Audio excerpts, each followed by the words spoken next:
கர்த்தருடைய பரிசு நாமத்திற்கு ஸ்தோத்திரம் உண்டாவதாக. இன்றைய ஜீவ வார்த்தை நிகழ்ச்சியை கேட்டுக்கொண்டிருக்கும் அனைவரையும் கர்த்தருடைய பரிசு நாமத்தினால் வாழ்த்துகிறேன், ஆசீர்வதிக்கிறேன்.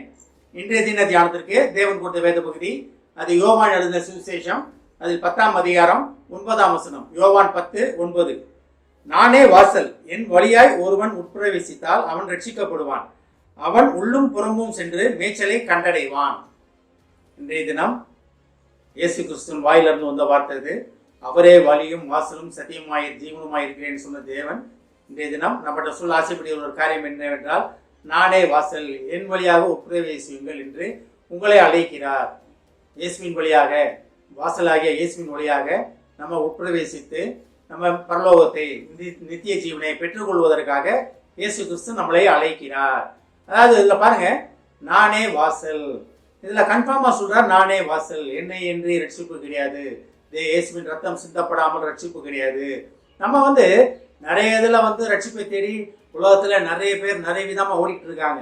நிறைய மதங்களில் நிறைய விதமான ரட்சிப்புகளை நோக்கி அவங்க ஓடிட்டு இருக்காங்க. எப்படியாச்சும் நம்ம பரலோகத்துக்கு போயிடணும் அப்படின்னு ஓடிட்டு இருக்காங்க. ஆனால் இதில் தெளிவாக சொல்லப்படுகிறது, நானே வாசல். அப்போ இயேசு கிறிஸ்து ஒருவர் தான் வாசல். அவர் வழியாக தான் நம்ம உள்ளே போக முடியும். அவர் வழியா அவரை ஏற்றுக்கொண்டு அவரின் வழிகளில் நடந்து அவர் ரத்தம் நம்ம மேல தெளிக்கப்பட்டு அதை நம்ம உணர்ந்து ரட்சிக்கப்பட்டா தான் நம்ம உள்ள போக முடியும். பரலோகத்தின் செல்லும் வாசல் குறுகலாக இருக்கிறது அப்படின்னு படிக்கிறோம். அந்த குறுகலான பாதை யாருன்னா இயேசு கிறிஸ்து மட்டும்தான். ஆனால் தான் நானே வாசல். அப்போ அதை கண்டுபிடிக்கிறோம் யாரு? கண்டுபிடிக்கிறது தான் நம்ம கொஞ்சம் கஷ்டமான ஒரு காரியமாக இருக்கிறது. நம்ம உலகத்துக்குள்ளேயே நம்ம அந்த வழியை தேடிக்கொண்டே இருக்கிறோம். ஆனால் இயேசு கிறிஸ்து என்ன சொல்றாரு? நானே வாசல், ஒருவன் என் வழி, அதாவது நானே வாசல், என் வழியாய் ஒருவன் உட்பிரவேசித்தால் அவன் ரட்சிக்கப்படுவான். அப்ப ரட்சிப்படைவதற்கு வழி யாரு? இயேசு கிறிஸ்து தான். அப்ப உட்பிரவேசிப்பது எப்படி? இயேசு கிறிஸ்து மூலமா தான் உட்பிரவேசிக்க முடியும். அப்ப ரட்சிக்கப்படுவதற்கு எப்படி? அந்த வாசலை கண்டுபிடித்து அதன் வழியாக உள்ளே செல்லும் பொழுது, அப்ப இயேசு கிறிஸ்து ரத்தம் தெளிக்கப்பட்டு வாசல் வழியாக உள்ளே செல்வது, வாசலை கண்டுபிடிப்பது என்னன்னா, நமக்காக ரத்தம் செஞ்ச இயேசு கிறிஸ்துவை நம்ம புரிந்து கொள்வது, அறிந்து கொள்வது, அதை தெரிந்து கொள்வது. அதன் மூலமாக நம்ம உள்ள நுழையும் போது நம்ம ரட்சிக்கப்படுவோம். இயேசுவின் மூலமாக ரட்சிக்கப்பட்டோம்னா நமக்கு என்னது? பூர்ண நித்திய ஜீவன். நம்ம பரலோகத்தை தேவனை தரிசிப்போம். முகமுகமாக பரலோக ராஜ்யம் நமக்காக காத்து கொண்டிருக்கிறது. இதெல்லாம் எப்ப நடக்கும்? வாசலாய இயேசு கிறிஸ்துவின் மூலமாக உட்பிரவேசித்து அவர் ரத்தத்தால் கழுவப்பட்டு அவர் ரத்தத்தால் ரட்சிக்கப்படும் பொழுது, ஆனால் தான் நானே வாசல், என் வழியாய் ஒருவன் உட்பிரவேசித்தால்.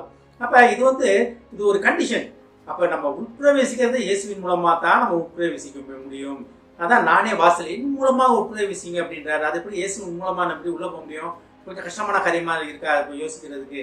ஆனா அவர் ரத்தத்தின் மூலமாக நம்ம உட்பிரவேசிக்கலாம். அவர் ரத்தத்தின் மூலமாக நமக்காக திறந்த வாசலை வைத்திருக்கிறார். எப்ப அவர் ரத்தம் தெளிக்கப்பட்டதை நம்ம உணரும் பொழுது. ஆனால் தான் பாருங்க, அவன் ரட்சிக்கப்படுவான், அவன் உள்ளும் புறமும் சென்று மேய்ச்சலை கண்டடைவான். உள்ளும் புறமும் சென்று மேய்ச்சலை கண்டடைவதுன்னா என்ன? பரலோகத்து ராஜ்யத்தை நம்ம கண்டடைவோம். அதான் உள்ளும் புறமும் சென்று. அப்ப தேவனுக்குள்ளேயும் போறோம், வெளியே போறோம். நம்ம பிதாவளுக்குள்ள இருக்கோம். அப்ப பிதாவளுக்குள்ள இருப்பதற்காக நம்ம அழைக்கப்பட்டிருக்கிறோம். பிதாவான் நமக்குள்ள இருக்காரு, நம்ம பிதாவுக்குள்ள இருக்கணும். இதற்காக நம்ம அழைக்கப்பட்டிருக்கிறோம். அதுதான் உண்மையான கிறிஸ்தவ ஜீவியம். ஒருவன் அதாவது என்னை பார்க்கிறவன் பிதாவை கண்டான் அப்படின்னு பிலிப்பிட்ட சொல்றாரு. அப்ப நம்ம பிதாவை பார்க்கணும்னா முதல் இயேசு கிறிஸ்துவை விசுவாசிக்க வேண்டும். அவரே வாசலாகி இயேசு கிறிஸ்துவை விசுவாசிக்க வேண்டும். எனக்காக ரத்தம் செஞ்சு மரித்த ஒருவர் உண்டு, அவர் பிதாவா இயேசு கிறிஸ்து அப்படின்னு விசுவாசிக்கணும். அப்ப உட்பிரவேசிப்பதுன்னா என்னன்னா இதுதான். இதெல்லாம் விசுவாசிப்பது தான் உட்பிரவேசிப்பது. அப்ப உட்பிரவேசித்தோம்னா தேவன் விரும்பும் ரட்சிப்பு, தேவன் இயேசு விரும்பும் ரட்சிப்பு நமக்கு உண்டாகும். அந்த ரட்சிப்பின் பாதையில் நம்ம உள்ள போகும்போது உள்ளும் புறமும் சென்று மேய்ச்சலை கண்டடைவோம். மேய்ச்சல்னா என்னது? நம்ம பரலோக ராஜ்யத்துல சந்தோஷம் சமாதானமாக இருப்போம். அதுதான் உண்மையான மேய்ச்சல். உலகத்தில் இருக்கிறதெல்லாம் தற்காலிகமானது. ஆனா நிரந்தரமான காரியம் என்னவென்றால் நம்ம பரலோகத்தில் தேவனை தரிசிப்பது தான். அதற்காகத்தான் தேவன் என்ன சொல்றாரு? இயேசு என்ன சொல்றாரு?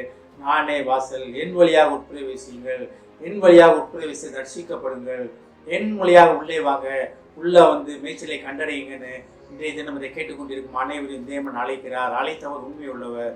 ஜெபிப்போம். எங்களை அதிகமான அன்பின் பரலோக பிதாவே, நீரே வாசல், நீரே வழியும் சத்தியம் ஜீவனுமாய் இருக்கிறேன் என்று சொல்வதற்காக நன்றி ஆண்டவரே. வாசலாக வழியாக நாங்கள் உட்பிரவேசித்து ரட்சிப்பை கண்டடைந்து உள்ளும் புறமும் சென்று தகப்பனே மேய்ச்சலை கண்டடைய எங்களுக்கு அழைப்பதற்காக நன்றி ஆண்டவரே.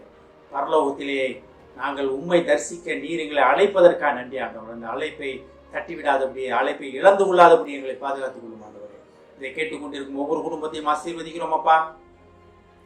குடும்பத்திலே படிக்கும் பிள்ளைகளே உமது கற்று தருகிறோம் அப்பா. கல்லூரியில் படிக்கும் பிள்ளைகளே உமது கற்று தருகிறோம் அப்பா. இந்த வாலிப பருவத்திலே தகப்பனே அவர்கள் உண்மையை உறுதியாக பற்றிக் கொள்ளட்டும் ஆண்டவரே. இந்த வாலிப பருவம் உமக்கு சொந்தமாட்டும் ஆண்டவரே. ஏஸ் தகப்பனே, அவர்கள் உண்மை தேடி உண்மை கண்டடையத்தக்க பாக்கியத்தை அவர்கள் தாரமாட்டவரே. ஆசீர்வதிக்கிறோம் அப்பா. இயேசுவின் மூலமாக கேட்கிறேன் நல்ல பிதாவே, ஆமென். கர்த்தர் உங்களை ஆசீர்வதிப்பாராக.